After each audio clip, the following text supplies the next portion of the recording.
Здравейте, приятели! Денят настъпи. Отне ми точно 2 години да се преборя с тази моя лична кауза. Всъщност проектът, който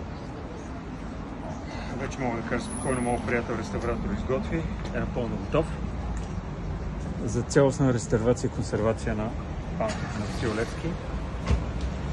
Много се колебаех дали да го правя това видео и дали да информирам всички мои приятели и съмишленици, но реших, че тези неща не трябва да се бавят. Да, наистина в момента съм в кампания, знам, че всички ще го изтълкуват грешно, но така или иначе вече имам 2 опита от недобросъвестни хора да ми откраднат идеята и не мисля да се бавя един ден повече, затова сега официално ще го внеса и се надявам в съвсем скоро време да имам тези съгласователни процедури да преминат и да можем да започнем същинската работа и най-вече ще направим една благотворителна кампания, за да може на най-светия, най-тачения човек да четеме правилно паметника, да го възстановиме, да изглежда добре и да направим това, което всички имаме като задължение.